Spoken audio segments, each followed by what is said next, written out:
Welcome back to the Immigrant Experience in America, the show where we unpack what it really means to build a life across borders, cultures, and identities. Today's conversation is one I've waited to have for a long time. Really, I've been looking for somebody to talk to me and for us to really just sit down and talk about our relationship.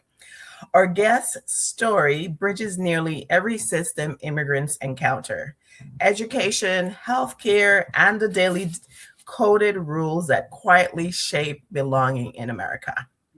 Dr. Mazella Fuller is a scholar, clinician, mentor, and advocate with over 30 years of experience working at the intersection of race, migration, and institutional power. She is the co-editor of Antiblackness and the stories of authentic allies, lived experiences in the fight against institutionalized racism, a powerful collection that centers voices navigating both explicit and subtle biases across American institutions. She is also the author of Treating Black Women with Eating Disorders, a clinician's guide, a groundbreaking work that examines how race, gender, and migration intersect in mental health, long before these conversations were mainstream.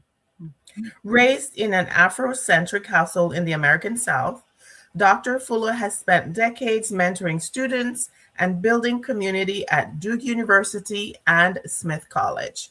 She often describes mentorship as her daily act of reparations and frames navigating America's unwritten rules as learning how to hack biased systems.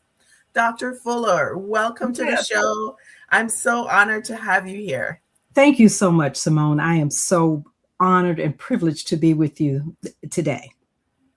Yes. I hope I covered your bio. I hope I did it justice. And you feel free to add anything that you'd like to clear up or clarify based on what I've said already. No, I think you did a wonderful synopsis of my life experience over 35 plus years in education and in corporate and education. Most of my career was in education.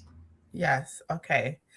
So you were raised in the Afrocentric household in the South. Yes. Can you tell us, whereabouts? Can you share a little bit more details? And how did that early grounding shape how you see race, belonging, and power in America today? Well, because I was, dating myself a bit, but I was right at the cusp of integration. And so I went for my early formative years, I was at all Black schools. So that means everybody was Black: the principal, the teachers, the admin staff, the support staff, and facilities. So you could see, and not only that, a lot of the teachers lived in the community. So it was like a collective tribe or village, if you will. So very early on, as a young child, I would hear my parents, maybe two generations or so, talk about how it is to be proud of your culture, proud of your heritage. It was implicit in a way that I would be an activist of some sort to lift our people up. And never let anybody, because at that time you had to get food at the back door. You couldn't drink in certain water fountains. They had a Black one and they had a white.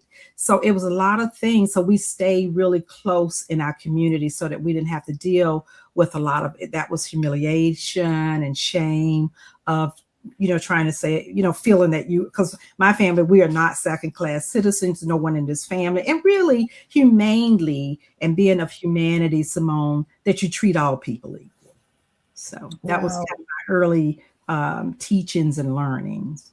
Yes. Mm-hmm. And when I listen to you talk about that, like it was an experience that you walked through. I think a lot of immigrants coming from overseas don't know that part of American history. And I think it's a lot of us are learning based on people posting on social media. Yes. Since we've had the Museum of African American History in DC and walking through that, a lot of us enter without no knowledge of what that reality is like. And I think that's at the root of a lot of the, biases that a lot of immigrants enter with, because they truly do not know Right. the life of people who've had to walk through slavery, post-slavery, and all the issues that still exist today.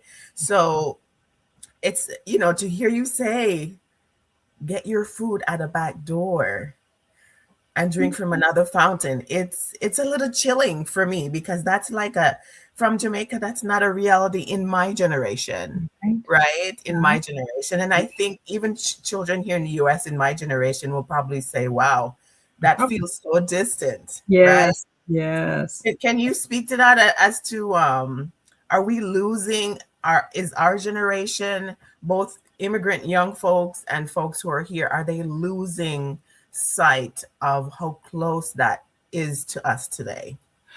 I would say I wouldn't even probably I would say they have not been introduced. Like when you were saying you that's not when I was when I was at the university working with migration or immigrants, people coming to America for various different reasons, right? Lots of coming for opportunity, education.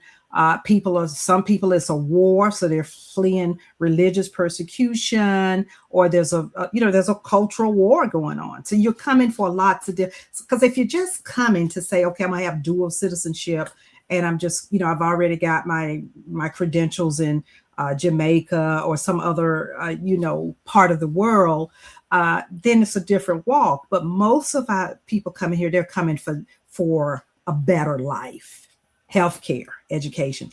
So I would say, like you said, if people like they don't know. They don't know, and history is being lost. So I think to me, as an educator, I think everyone should have, like, if you coming here for citizenship, for example, that it should be part of your education and not on your own. It should be encouraged and recommended that you understand the African American Museum of History, or that you understand what it was like from the Civil War to current day, because civil rights is only 65 years old. So that was in 19, I don't know if it's that old. I think it's probably 61 years old when we got civil rights here, which is still not, it's not code. It can still be changed even as we speak. So I think people, coming here for opportunities and capitalism and titles, I think it needs to be a little bit more understanding of what that means. Right. And I think I like to make the point that we see the battle today with including this history in school. Yes. And it continues in 2026 of Yes. people being able to teach this history freely in school. So you can imagine it's not taught anywhere overseas. And so the little American history that I took when I was in undergrad, there was no mention of this. There was no reality of this light. And so Yeah. I had to learn from friends, interactions with others, what I've seen on social media. And Mhm. so even still, a lot of people don't even know the truth of the extent of what that life was like. And so for many immigrants who are arriving without the or historical context of America's racial landscape, what do you think newcomers most misunderstand about race when they first arrive? That it is sort of embedded in the culture of America. If you're just talking about the dominance, right? That it's embedded there, and I think understand it's complex. It's complex, right? Because you have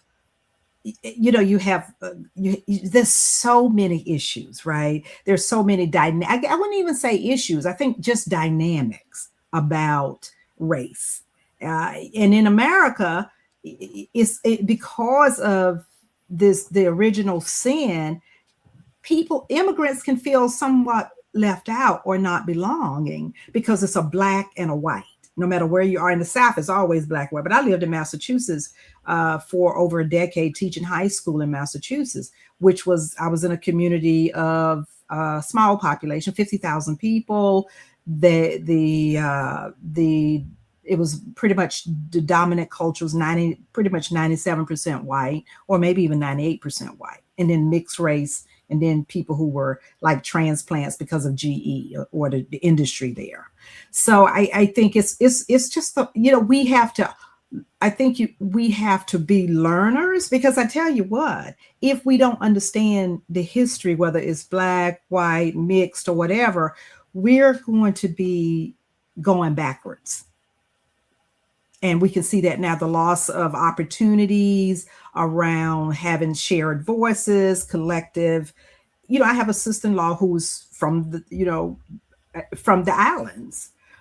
So it's very, I think when you come from, and I've been to Africa, I've been to, countries in Africa, when you come, and I've been to Jamaica, when you come where the majority looks like you don't question so much. But we do know that even in Jamaica, because I was trying to get my colleague to be with me, who is a psychiatrist, and she's Jamaican, we do know there's colorism, right? So that's where it's the colonization is everywhere in the diaspora. It just may show up in America, it show up as race, whatever, and that's manufactured. But I've been to Cuba, and there's black and there's lighter, and we can look at the colorism, same as America, that a certain hue have more privilege and advantages than others. Yes. And Brazil also deals with. Yes, Brazil. Absolutely. No doubt. Started, yes. And I've heard people say that, I was watching one gentleman who moved to Brazil, and he was like, you guys think it's bad in America? Come to Brazil. Because apparently movement socially has been way backwards for people of color there, right? And then they say Brazil would be a majority black country if people were to truly identify as black, but so many identify with whatever their mixed part of them is, I guess, because it gives them access to economic power, etc. And we totally get what that means, right? We're not going to judge, because we understand everyday life and people wanting just to have access, and so we get that. But yeah, so many countries around the world where colorism is so ingrained, and yeah, that's predominantly what goes. But the whole idea of race was shocking for me, right? It really was, because it wasn't a conversation I grew up having, right? Yeah, colorism was there, but it wasn't really conscious for me either. Right. It was when I came into the US that I was forced to learn. Yes. Right? You had to, right? Because it's affecting you. It's going to impact you. It can impact you economically. It can impact you psychologically.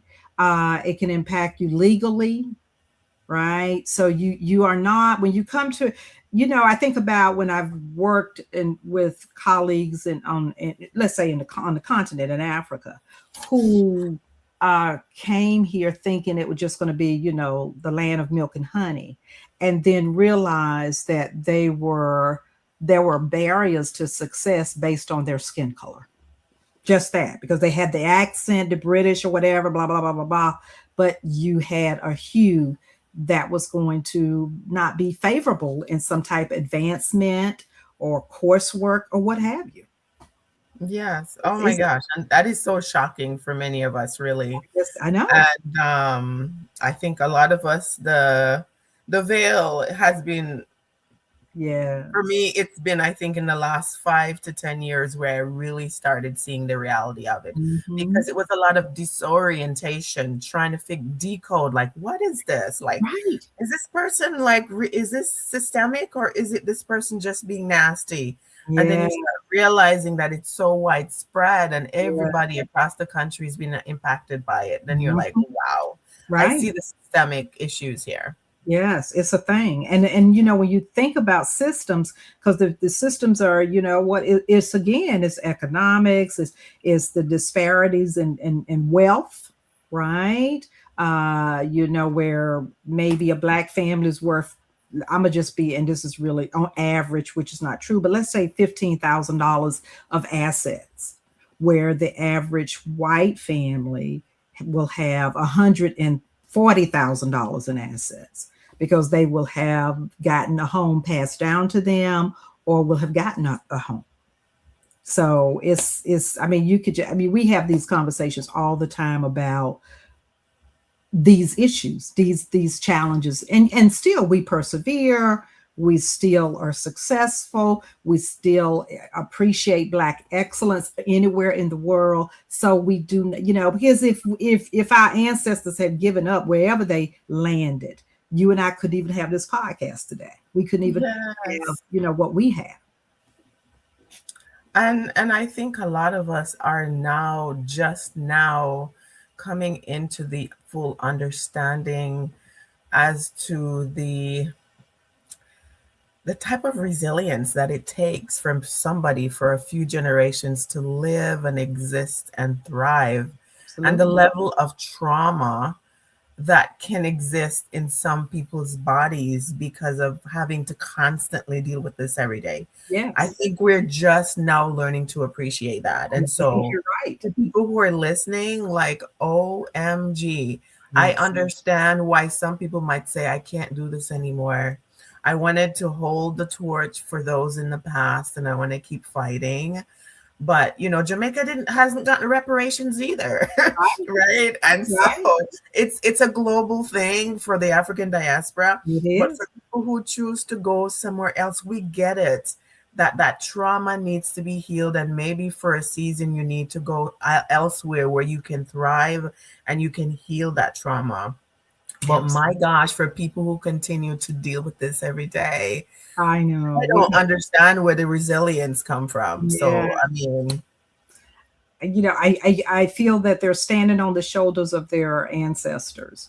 America is home to so many, and when you think about the ancestors, the sacrifices they made, so you still have people. You have politicians, you have educators, you have business people, you have folks still pushing for, and we have allies too. We cannot, there are a lot of our allies who support us through money, through just support in whatever ways, policies, legislation. So the fight will always be the fight. I don't think there will be, no matter what generation, because it's about, like you said, the post traumatic stress.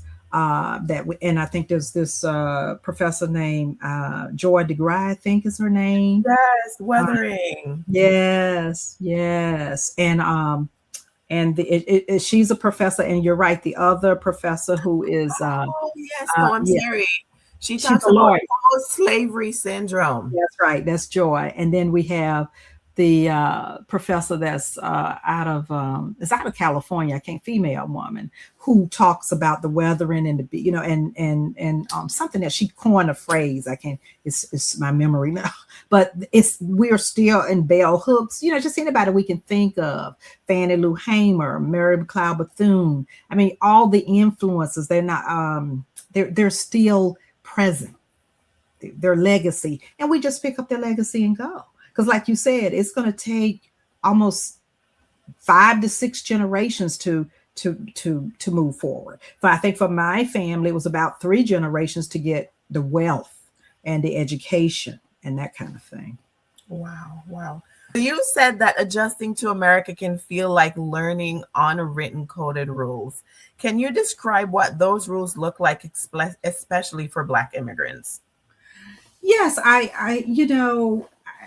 sort of their norms, right? There, it's almost like you have to be bicultural, or it's two. It's like you're two. You have to have a pride and I think a feeling and pride for your own culture and your own norms and traditions. But you also, in order to flourish and thrive, it's important to understand the unwritten rules and norms of a new place you have come to, right? So whatever that could be, it could be the weather, it could be colloquium, it could be the climate, it could be how you speak, it could be traditions on your job that you're not used to, or that's not where you, or how do we blend in public self and private self, those kind of things, because there are unwritten rules, and if you don't know them, it could be a challenge.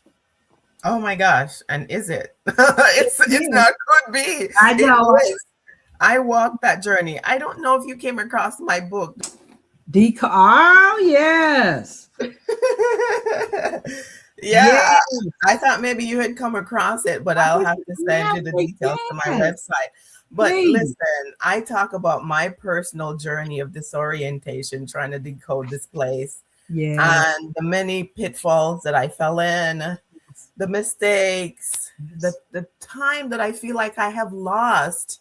If I had this when I first arrived, it really would have fast tracked my understanding of the US and my success. It was so painful, really, just making so many mistakes. And you Um, didn't know. You just didn't know. right, but I encourage immigrants, pick up this book, That's look up, Dr. Fuller's book yeah, and so many others out there yes, because you need to understand the culture, the political space, yes, social relationships. There's so many unspoken rules in the yes, US yes, it and is. it's going to impact you. You cannot just put blinders on. You need to know you You cannot need just to put know. You blinders need on. to know. That's because you have it's a new life for a lot of immigrants. It's a new life. And there's languages too. And then accents. There's a whole lot of things. And I'm sure Simone, the be successful is to do what we're doing today. Disseminate knowledge to help, right? Such as your book, such as this podcast.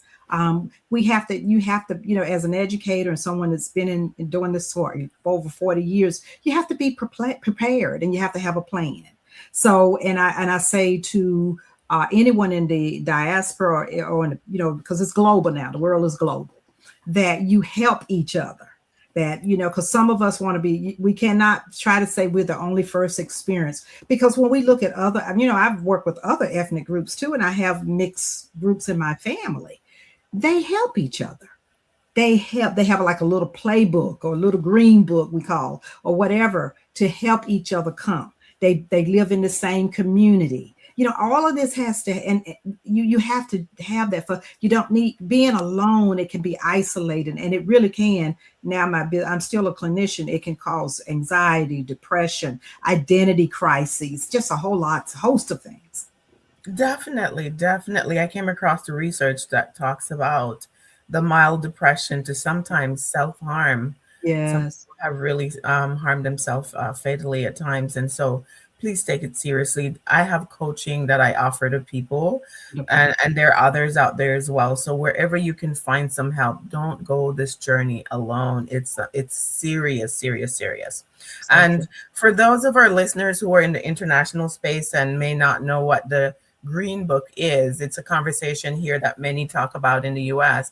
Can you enlighten us about what the Green Book was back in the day as we kind of drop in a few pieces of Black American history as we go along today? Yes. It was during a time when it was segregation, right? And we could not eat at restaurants. We could not go into social spaces as Black people. So they created and you're just, someone you can kind of Google it up and find out, but it was really a guide and a roadmap when you went through the different states. If you came from the Northeast or from the West, from, like Chicago or New York, or anywhere in the South, there would be houses and restaurants and places you could stay as entertainers, because a lot of it was, or if you just wanted a vacation, or a place for the politicians or activists who was coming to advocate for better Martin Luther King rights and justice. This is where you would stay. They would have your food. That's in the Green Book, and now you can even buy it. We have refurbished enslaved cabin on our property that we bought, and we have a lot of those things in there that people come. Oh, wow. Yeah. Yes. And interestingly, I came across a gentleman who actually created an app, Oh, right? Of okay. the same idea, because when everything switched earlier this year, people really started getting nervous about what the life could look like as a lot of the changes that we've observed that are taking place. And so there's an actual app out there for people who are in the US and may want to figure out, because the truth is that I've had my own personal experiences. You cannot just up and just pick up any doctor's office, any dentist, any hotel, a lot of times you really have to do research in 2026 about where are the places that are safe for Blacks, safe for people of color, because Yes. you don't just want to throw your money anywhere. The money, economics comes with power, and you want to use that power. And also, you also want to make sure that you're safe at places that you're going to. So you don't want to just book anywhere. No, no, you do not. You want to be safe. And so I think that's wonderful to have a digital app for that. And and we have to, because we encourage each and every culture to enrich, to spend their money in their culture, right? And we see it.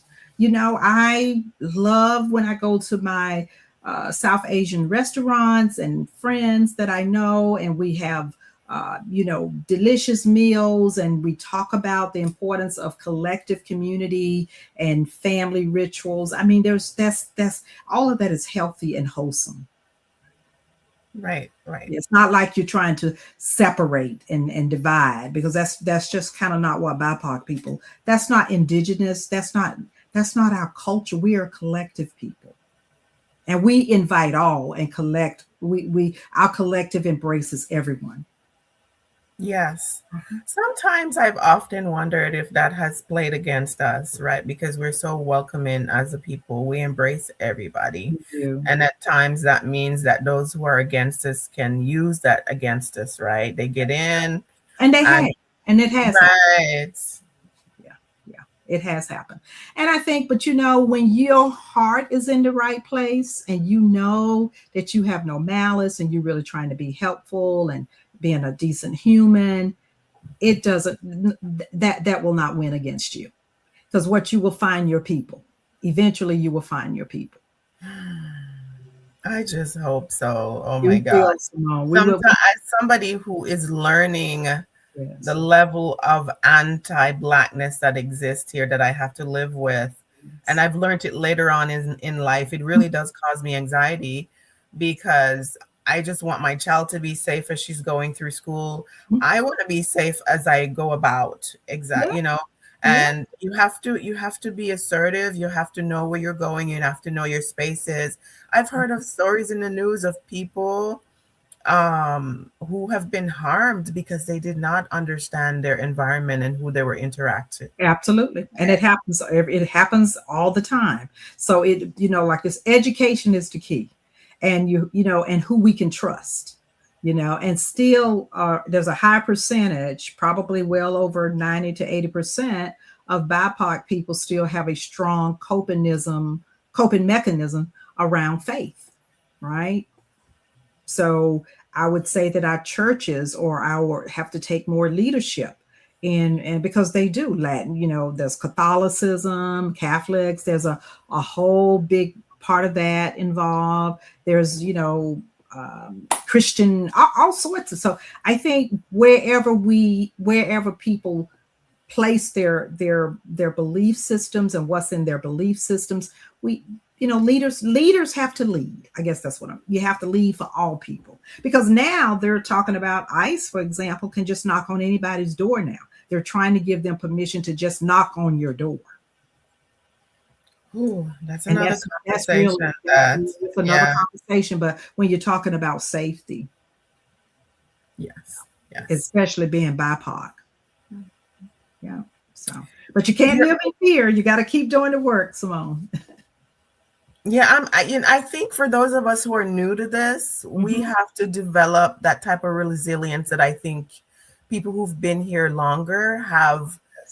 It's like it's something that you're raised with from you're young, and it's just a part of you, and it's your environment, and you operate that way because you just have that awareness. But for those of us who are learning it for the first time, there's different phase, I think, psychologically that we go through to get to that level of boldness that I think you all might already have developed. Absolutely, because you have to grieve too. There's a grief process too. So you have to grieve your life in Jamaica or wherever you're from, then adapt to all of this. And things are happening so fast with AI, digital space, footprints. It's not like you can have all this time to really sit and let it, resonate. You have to really pick it up and keep it moving. Yes, yes, and so much to learn on the way. So, your book, Anti-Blackness and the Stories of Authentic Allies, explores how anti-Blackness operates inside institutions, but often within communities. Can you define anti-Blackness in a way that helps immigrants understand how it shows up beyond overt racism? Yes, it can show up as microaggressions. For example, oh, your hair is beautiful. And I noticed you had it a different way the other day. So, it can be gaslighting. It could just show up in way, and you're like, did I miss something? And especially if you have immigrated, immigrants, that, like you said, in terms of disorientation and nuances, right? Hot could be hot outside, hot could be food, hot could be somebody that looks nice, so there's a whole, so I think I tell you, anything, anti-Blackness shows up in almost every space. It just does. It's just it shows up in you. If you want to say, how does it show up at work? Okay, you're not getting promotions, you're not getting mentored.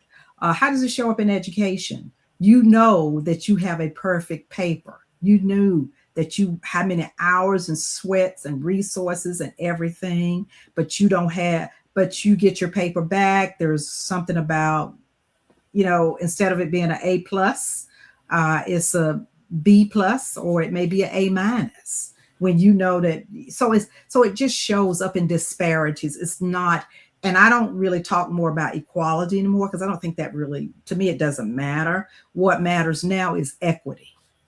To me, that's just my opinion.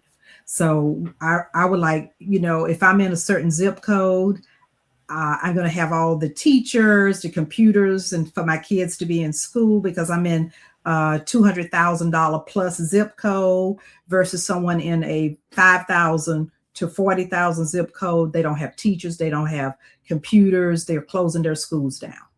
You just make it real stuff. It's not all this abstract. People know. Grocery stores, they're food deserts, right? They're hospital deserts.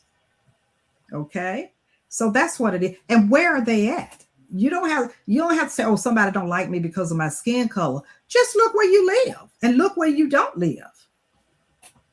You see it. There's no there aren't any doctors. There aren't any grocery stores with fresh produce. And that's usually in communities that are, I say, under-resourced. Some people would say marginalized. I don't like to use negative terms. I mean, I used to say that, but now I say they're really under-resourced. And by design and intentional. They redline you. You have a $500,000 house and you have kept it up. You've kept it but you are in a certain zip code.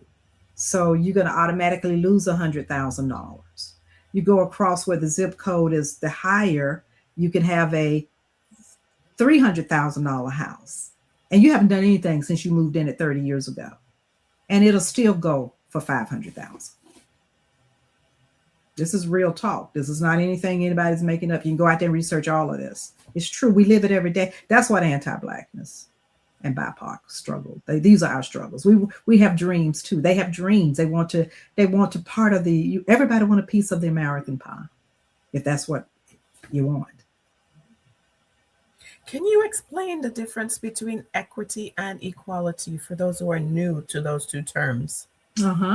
Equality is that we're all in the game. Simone, you're there. I'm there. Our people in the audience, we're all in the game.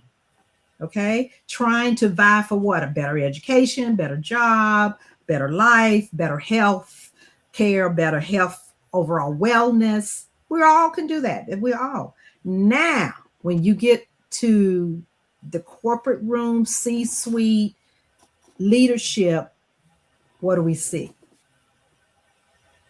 A seat at the table. That's not equality. You don't see yourself. You don't see any representation, or very little representation. So equity is making sure the representation is there as well. You can see the numbers when you look at the hiring numbers. You see people coming in of diverse background. But then in a few years, you look at who's being promoted and you notice that a whole set of people of a certain kind just have not made it. And you have to ask yourself, how is this possible? That you want to tell me that these type of people are the only people who, all of us made it through the door, but Yeah. only these types of people are warranted to be promoted and always climbing the ladder very fast, very quickly, getting mentorship going up. And everybody else just seems to be kept here and not moving. And so that's another way that I've noticed it showing up too. Oh, yes. Oh, yes. And you can see it in HBCUs. I think in education, I've done private exclusive schools. I've also done HBCUs in terms of training and education. And now it's advanced. And I think the next 20, 30 years, we're going to see a different kind of boom. But, you know, the resources go to the white schools, if you will. And the HBCUs have to just kind of get with what they get. And so, you know, thank goodness for Mackenzie Scott, who's given almost $1 billion to HBCUs. So, you know, under resourced, you don't have the training program that a Duke University has versus somewhere else, and the resources that put in those kind of things. So I'm wondering, like, how is this being decided? Like, who's sitting in that chair? You have children being born in the US, generation after generation in all groups, but you decide that all the resources, we're all working and we're all paying taxes, but you decide that all the resources get to go to, say, a PWI university versus an HBCU. Like, how is it that somebody at that policy table doesn't say, well, the pie isn't being split because we have this number of students at this other university as well? I'm trying to figure out, like, how does that actually play out? Well, you know, America is a land, Barack Obama said it, America, we have to understand the game. And like you're saying, how will you survive and thrive and be successful? America is a land of rules and regulations. So if you're not at the table, and one person or two people might say, no, we need to have more equitable allocations here. Okay, we're going to vote on it. So it's 14 of us. 12 people vote for PWI is going to get 20 billion. HBCU is going to get 100 million for a program or for research. So it's really hard. That's why it's important to continue to talk about equity versus equality, because we need to have a seat at the table so that it's fair and equitable for all. Because if we want our children to be educated, our children to be fed, our children to be healthy in whatever way that looks, then we have to be equitable for then all children to get that. Right. And like you said, our tax dollars are not going there because of the votes. Everything is voted on. If you look at your legislation, you look at politics, everything has to go before what? A vote. Equity is representation. It has nothing to do with DEI. Can be diversity of thought, diversity of, we already know that we have to be careful that we're not stereotyped in certain things.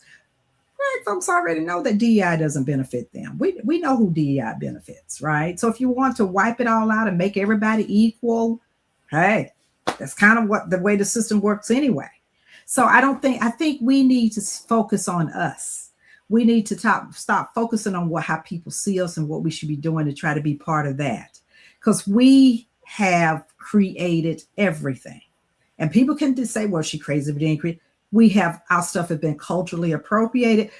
A country cannot be as rich as we are if you didn't have great enslaved talent to build a country like America. So I don't know what like I said, anybody that's an ally that understands the story, understands the struggle, understands that it still is a struggle, Those are the people you need to be working with.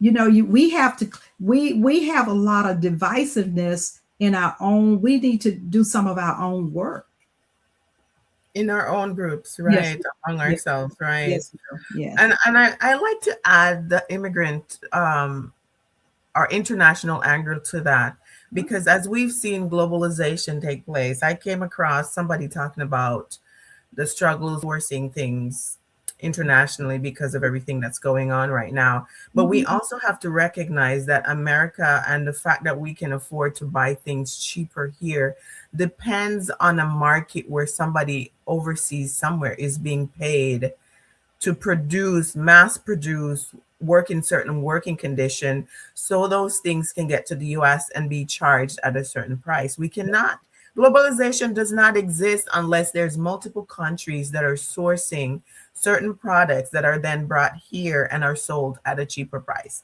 Yeah, That's absolutely. why we're able to make higher profits Yeah, and buy cheaper things. And so it's important for us to always keep that in mind. sure. In the more recent time, globalization has been like part of the big conversation, or the fact that the rest of the world has helped as well to Yeah, keep our marketplace moving forward. yes, absolutely. I mean, when you talk about child labor, everything built in China or somewhere else, people have different thoughts about who works and who doesn't work. I mean, we have to be mindful of all of these things, right? That's why it's so important to look at environmental things that says no, let's just, we will buy clothes and we will resell them, recycle, because this, it's not going to be infinite. Simone, the world is shrinking. We have over about 7 billion people on the planet. You have places where people aren't eating, they don't have running water, they don't have any water. I mean, it's just, so we sit in the lap of so much, but there's so many people do not have, and because we are, America is capitalism, everybody, look how many billionaires we have created over the last 3 years, 3 to 5 years. They control 80 to 90% of everything, the wealth. When someone controls that much, is, I don't care what you and I say, it's not gonna happen, because it's going whatever they want. And That's another. that's Go another ahead. podcast. You need to get an economist on for that.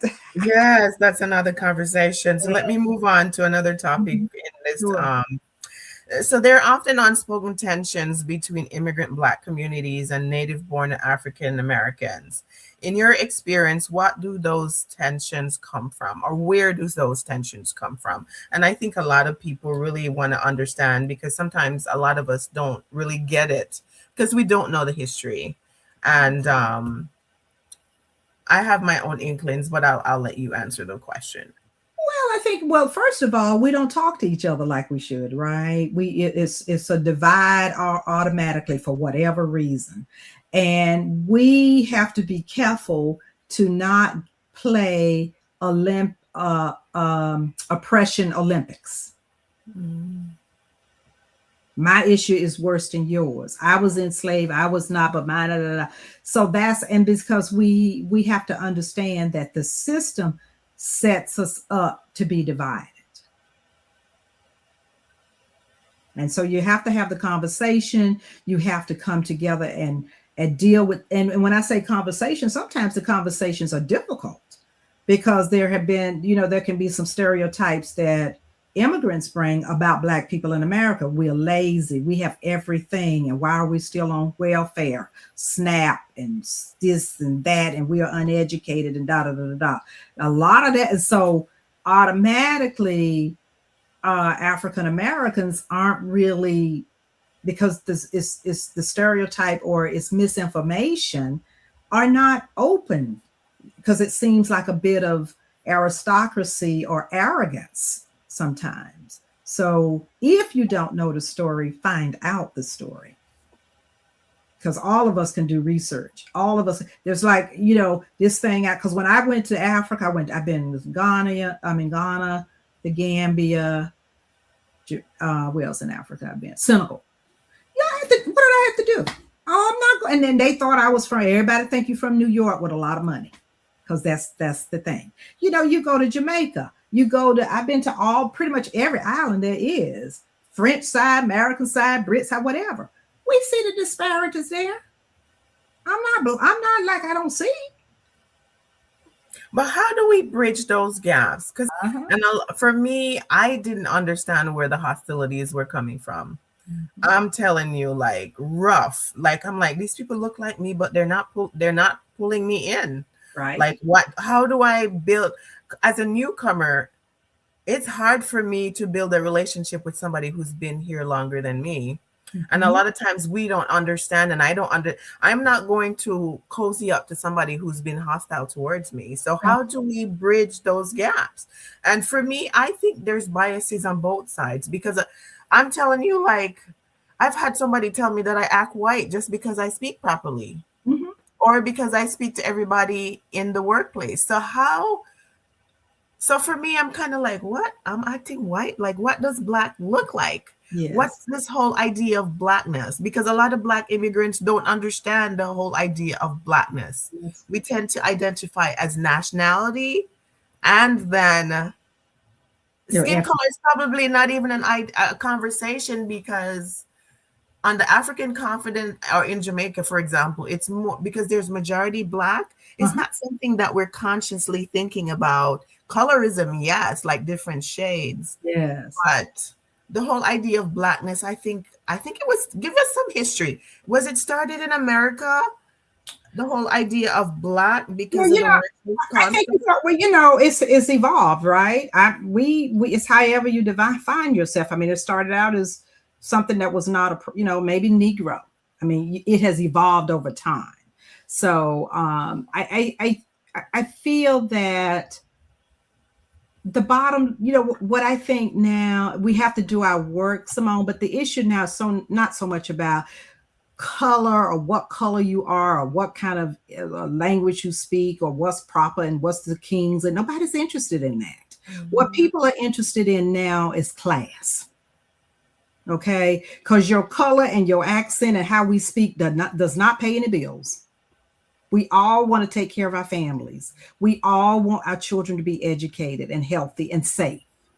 That's the language. That's the universal language, just like music, because music is universal, right? When I talk about Stevie Wonder, Michael Jackson,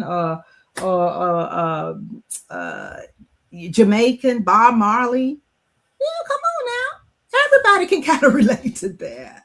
So I think that it's a class issue. Now, that's from where I sit. It's more class than it is anything. So we can get caught up in dress code, language, and sophistication. It's not that. That's a distraction.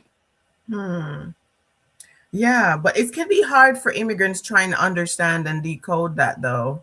And I think both sides coming together. And so I think there's a need for a conversation to happen where we are literally talking about what is going on in our minds when we interact with each other.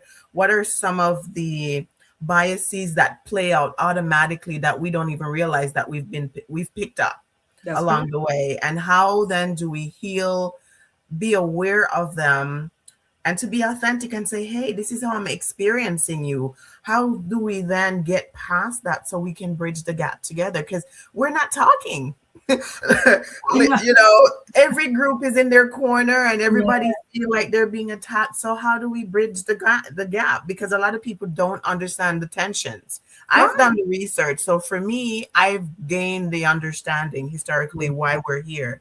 But a lot of immigrants are just working and they don't get it.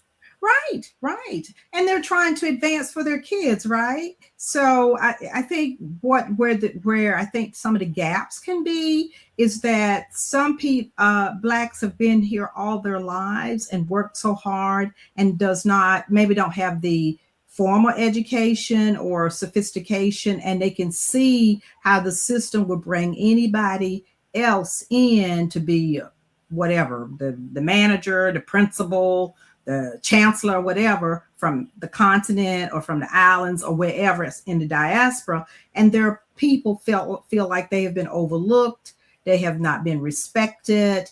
They're enslaved, and everybody's had some oppression somewhere and something. But so the bottom line, like you said, I think the conversation, I don't know if it's going to happen, but I hope it will, because that's the only way we're going to be successful and succeed, or be successful and move forward. Right. And that the same thing you're describing actually is happening in other countries. I have a close person who works in the tourist industry in Jamaica, and they're bringing foreigners in to fill certain jobs, and they're qualified people on the ground who can fill those jobs. So it's happening everywhere. So I'm not even sure how to begin to fight that battle, really. Is it on a governmental level? Is it I think it's both. I think I'm a social worker by trade, right? It's dismantling systems. So first of all, you have to work in your community. You have to work in your state. Like you have kids, right? You have to go to PTO. You have to be on the board. You have to be on the booster club or whatever they have now. I've been out of school system for a long time. But these are the way you have to start on the local level and work your way up. Nobody's going to save us but us. And we can act like whatever we want to act. We're going to be speaking Spanish in 5 years. Somebody we can say whatever we want to say. But this is where we are. We need to work together. This is really. You're emphasizing. You can edit some of that, Simone. Don't leave out it. You're emphasizing a good point there, because I think the tendency of a lot of immigrants is just to bury their heads in work. Yeah. And they don't really necessarily involve politically, socially, because it's about taking care of family here and families back home. And a lot of times they don't have the luxury of time to show up at lots of local and be present and be at the table and PTAs and all of this. And so you're stressing the importance of being present so you can know what's happening and you can have a voice and so forth. And, that's very important. Yes. So moving along, how does proximity to whiteness or the promise of assimilation sometimes complicate solidarity between Black groups? Well, the privileges that some get are afforded over others, right? And of course, still sort of embracing the idea of division. Because that's really what you're doing. We see it all the time. This is not anything, your audience, all of us see that we're going to select this person to be running for this position. I mean, it was, true. And then she's my sorority sister. So I'm going to say this because she is my sorority sister. Truth in point with Kamala Harris. I have friends, family members, Black men, they were not going to vote for her. Oh, why? Because of her gender? Because of and her background being wow. So you've worked across education and healthcare systems for decades. Yes. Where do you see the most persistent institutional barriers for Black immigrants? I have to think about that one. I think it's more about the internal systems of Black identified, whether we are from the diaspora or we're from America. I think that's where the work needs to be done. Because let's just face it, immigrants are pretty focused on what their goals are. I'm gonna get a better education. I'm gonna come in through, what do you have? Nursing, medical, healthcare, education, law, doctors. I've worked with immigrants, that's 30 some years with populations, whether it's China or wherever, these are certain things you have to be a lawyer and a doctor. Parents might have come in, LPN, didn't have all the training, but they know they could get a job in like being a nurse assistant or whatever. So I think we need to build a foundation together. That's where I see the barrier. Because the barrier is not the education, not the money, not the houses, not whatever, because there's still a collective sense, I feel, in my opinion, with immigrants versus other Black identified folks. What do you mean as more collective? Like working I together think or? working together. I think sharing knowledge, sharing jobs, buying homes in a certain area. I'm going to move to Minnesota, or I'm going to move to whatever, Queens, New York, Florida. Yeah, I'm going to move from Jamaica, the Bahamas, to Florida, to Miami, to blah blah blah blah blah. Where there's groups already there. There's an enclave basically of Correct. support. And Yes. that's why I say we need to find a way to bridge the gap and to learn to communicate with each other and get past all those tensions. Yes. Because it's almost like we're fighting for the spoils, as some people would say. Mm-hmm. Um, and I'm just hoping that as more people become aware as to the real struggles of Mm-hmm. just being Black in America, that we realize that we're all fighting the same Same battles. battle. That's what we're Right. doing. You're right. So in your book, you center the idea of authentic allies. What distinguishes somebody who's authentic versus somebody who's performative as an ally? So we can recognize when we see these people in our faces, right? No, absolutely. Where Yeah. are your receipts? Well, see, performative just gonna have the conversation, Simone. Just gonna talk. You know what? So I'm curious about it. They're not gonna take a risk. Authentic allies will take a risk. We saw that when, if you had, see, that's why history is important, because when Smyrna and the Jews came, there were Jewish students came with the Black male in Mississippi, and the three of them were killed. They were authentic allies. When you look at if you look at Eyes on the Prize, please, it's a wonderful series. I taught it in my high school class 100 years ago, but it shows all of the activism and the authentic allies who died, not just came and they died for advancing us. Okay, so authentic allies will say, you know what, they would talk about good things about you, Simone, and you're not even in the room. Simone is good for that position. She's good at what she does. I'm going to support her advancement. I think you should consider that as well.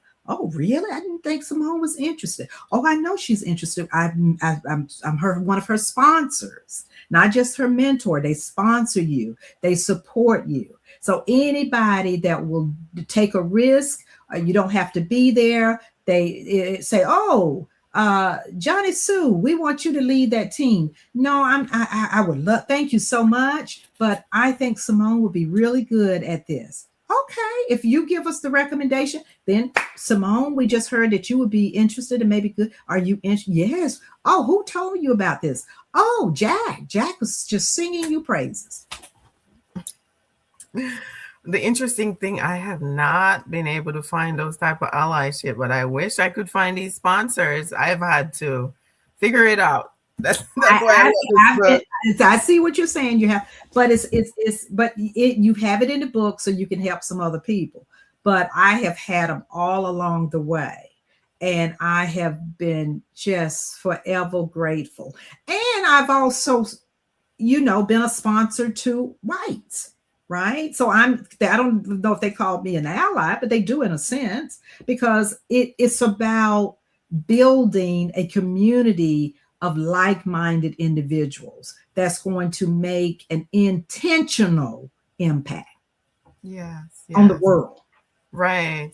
It almost feels for somebody on the outside who's a newcomer that you either have to be in a fraternity or sorority or connected with some organization in order to move forward in your career. And it can be tough otherwise, really, for immigrants who really are trying to figure it out, decode, and then figure out, like, how do I make it? When you just, sometimes it feels like I have like adversity from the white folks, Black folks who look like me. It's like almost, and then people don't necessarily talk about the fact that you're immigrant, you're Black, you're immigrant. No, let me start at the top. A woman, Black female, plus immigrant. Absolutely. That's an extra strike against you, right? Absolutely. And so it's even rough. The multiple identities, the intersectionalities, right? Because like you said, and then if you add sexual orientation to that, because some people are LGBTQ plus so you could have a lot of intersection, like that's what I was trying to think of her name, Kimberly Crenshaw. I'm sure you've read her research. If you haven't, you should. She's phenomenal. Mhm. Yeah, and she's the one that coined the phrase intersectionalities. Because Bell Hooks had done it a little bit, but Kimberly, who is a lawyer, she just came and that's it's her phrase, it's her term. Yes, yes. So your earlier book on treating Black women with eating disorders was ahead of its time. How Yeah. do migration stress, racialized expectations, and survival pressures show up in mental health? Yes, binge eating, emotional eating. That was a big one. That's a big and where you come. I mean, we had in that book we had two professors to write a chapter on Fluffy, the Black woman in Jamaica, how they the Fluffy, and just different size, right? Size, beauty at every size, every no one is trying to be thin and anorexic and not eating. So, and a lot of these socio-cultural issues uh, forces us to have some type of either substance use or food addiction or food confronting.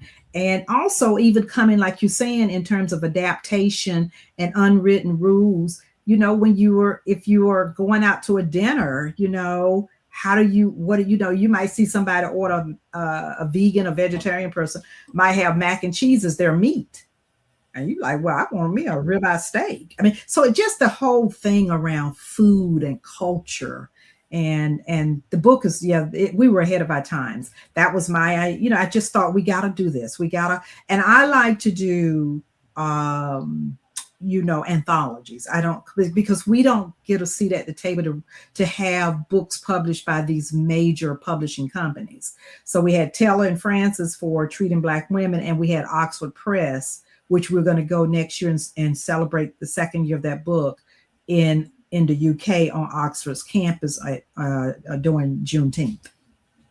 Amazing, amazing. So why do you think Black immigrant communities often struggle to prioritize mental health, even when the cost of not doing so is so high? It's taboo. You don't embrace it. There's all the religion. Don't let anybody know about your dirty laundry, or don't air your stuff out for everybody to know. It's so sad, the stigma behind it. But I'm hopeful. I see it moving. There's movement. But you're going to have to not just be little movement. It's going to have to be leaps and bounds, because people are in a lot of pain, a lot of unnecessary pain, because the family is not embracing it. Pull yourself up by your bootstraps, whatever, all that stuff. And who told you all these things? Why is the stigma there? Why is somebody crazy? Why? Because the dominant, they have it on their Rolodex. Sigmund Freud, all these folks come around in the 14th, 15th, 16th centuries. So why is it that it has, and we see ourselves struggling, drinking, heart disease, diabetes, come on now, PCOS, polycystic ovarian syndrome, all of this we have. Why? These are treatable, preventable. Because we don't talk about it much in the community, huh? There's this taboo, as you said, right? Yes. So hopefully our listeners will take. We've had the conversation before, and this is just another reverberation of how important it is to seek, and a lot of times getting mental health assistance might look differently in the immigrant community, because remember, we're coming from collectivist societies. Oftentimes it looks different. It's not necessarily a formal therapist. Right. It could be a church. It could be some other social group. It could be an auntie or somebody in the community. And so these issues can be resolved differently when you're back home in a collectivist setting. But when you come in an individualistic society, you then have to figure out, like, how do I then get my mental health need addressed? Because it's a different place, right? It's a different place. However, that's why I say we don't need to. I think the other issue is that we need to how do you hold both, Simone? How do you hold the collective and be in an individual society? That's really the question, right? Because I don't think the work I've done with immigrant families and students and professionals is not that you give up one over the other. Because a lot of people feel like they have to make a decision that I'm, now that I'm in America or whatever, I have to adapt, I have to do this, I have to do this, so I have to hide this. No, you don't have. You just have to know how to manage and how to be strategic about if you're in a all predominantly workspace of white people or whatever, but you don't forget that you're going to have oxtails or whatever you're going to have later. That's it is about authentic self, not split, divided self. So I see a lot of people giving up things because they feel they can't. And I don't think that any culture, community should be reinforcing anything about you shouldn't do this or that because of, because sometimes you can go churches. We also know people have been, when I was in Africa and when I've been doing a lot of work, and churches can harm people. I mean, look at the Catholic Church, raping, whatever they do, nuns. So we have to vet everything. It's just not go to the church. Because I've been folks, I said, well, what about your, no, they reinforce these oppressive things, around a woman and shut up and the men control, so it's complicated, Simone. That's all. It's very complex, Dr. Fuller, as you're emphasizing there. I do talk about part of my coaching program really is talking about becoming a hybrid of the old and the new cultural. Yeah. Right. So embrace I call it a superpower, really, because you come from your old culture with so much knowledge and different perspective and way of viewing things. And then when you come into the US and you actually learn the culture here, there's so many benefits, and bringing all of that together. Yes. You're now a third culture person, and you should embrace that, not necessarily throw out who you were prior to getting on that plane or boat or ship, however you got here, right? How do you throw out half or 1/3 of your life and become this assimilate? I don't know how people do it. I don't either. I think it's fragmented. They're fragmented. And we don't want that. We want you to be holistic and whole. And like you said, you're bringing so many gems, so much knowledge, right? Medicinal stuff, wellness. Look, people go to Jamaica, they spend thousands and thousands of dollars to go to the beautiful water there, the delicious food, the red snapper, the ox, all of this. These people are, the sandals and all those people that's contributing, and then all of the other businesses. So we got this, Simone. We just got to sit down and develop a collective strategy. That's my yes. That's why I'm talking about bridging the gap between our groups. So what does culturally responsive care look like? Not just in theory, but in practice. For when I talk about cultural competence, like when an immigrant, someone from a different culture, shows up at the formal therapy practice in the US or in other places, what does that look like? Well, it looks like it looks like humility, right? It looks like if I'm coming to you and you're going to provide culturally responsive care for me, you're going to know, you're going to have maybe a wall hanging. You're going to have some knowledge. You're going to have some visuals of something about understanding the socio-cultural issues that a Black woman coming to you from America or from the South or whatever region, right? Have you dealt with racism? Have you dealt with sexism? Have you dealt with homophobia? What is your job? What type of stresses do you have? You have to do a complete assessment. That's culturally competent care. You don't have a standard something about, do you drink Irish coffee or French tea? I'm out of there. Close that door, and you will not get my $200. Okay. All right. Now you can take that out if you like. That's So out of respect for your time, I'm trying to wrap this up, but oh my gosh, I have so many questions. So for immigrants who are trying to find belonging without erasing their identity, like fully assimilating, we just touched on it. what Yes. wisdom would you offer? I would say be yourself. Bring all of your talent, your effervescence, all of your bad, all of your gems with you, and meet someone like-minded and develop and be a superstar and step into the greatness that you are and that we all are on this planet. And as I've stressed earlier, the importance that I see of bridging our groups, all of our groups together, of learning how to deal with each other, how to show empathy, how to be aware of each other's history and the trauma, and to heal together. You're right. You What said does what does true solidarity between immigrant Blacks and native-born African Americans require emotionally and structurally? Like, is that too much of a big question? I don't think so. I think we've been doing it all along, but we're doing it in separate places and pockets, right? So I think it needs to be a global phenomenon. That's why I went to my first time to the continent was in 1990 and would have gone sooner if I could have, but I went with the group. I think we have so much. I don't care whether we are in Ireland, Africa, Nigeria, I don't care where we are, Jamaica. We have so many commonalities than not. And let's continue to build on our truths that way. Let's not let some element create chaos and we sort of splinter off and divide it.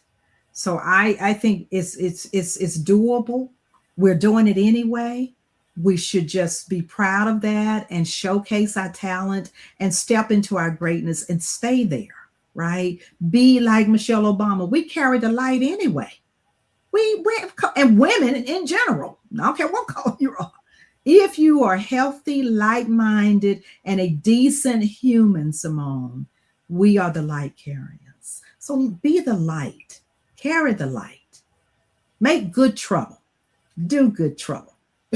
As John Lewis would say. Yeah, John Lewis. May he rest in peace. Yes. Rest in peace and power. So if you could leave us, our listeners, with one reframe about race, allyship, or belonging in America, what would it be? I would say continue to develop allyship. Race is a social construct, so it has no meaning unless you give it power. Wow. Wow. Is there anything that I have not asked you that you'd like to add for our listeners to educate us, to whatever, add value to us? All I want, I'm going to lift your listeners up. I know they're great to be listening to your podcast and wonderful individuals and humans. So I'm going to challenge your listeners to learn their history. And wherever they're moving about, know where you're going, know the good, the bad, and the ugly. And it's more good than any of the other two. So true. So true. Yes. But sometimes I think a lot of people in their disorientation of culture shock and all of it, they can feel so like intimidated, full of anxiety and everything else. And I say, keep trying, find some sort of support group, Yes. and keep pushing through it because it does get better, right? Absolutely. It does. And in your business, I'm retired. I only do 2 days a week in a private practice. I'm retired now, my 50, 60 years of working. But I would say as you think of creatively and strategically, Simone, develop it like the person's doing a digital app. We need to develop a digital app or some digital piece about how what do you need to do, like your book, right? So whoever brought you to, however you came to America, somebody had to help you get here, whether it was a cousin, a sponsor. Keep focus on those people. Ask for, because sometimes we don't ask because we're afraid that it might be a silly question, a dumb question. Ask anything that you just, because I remember students would be asking me something like, Dr. Fuller, I know this doesn't. No question. Any question is a good question. Yes. And today we have so much with artificial intelligence, ChatGPT, Gemini, so many tools out there in the internet. If you can get access to it, even if you can't, go to a library. Go to a public library. They have it. Our tax dollars. Definitely. Yeah. So in closing, Dr. Fuller, thank you for your Thank wisdom, your honesty, you and so your much. decades of work creating pathways for others. For Thank our you. listeners, we'll link to Anti-Blackness and the stories of authentic allies in the show notes. If this conversation resonated with you, please share it with someone who is navigating identity, belonging, and allyship across cultures. Until next time, keep bridging, keep questioning, and keep choosing belonging on your own terms. Thank you so much. Thank you, Simone. Thank you so much. Until next time.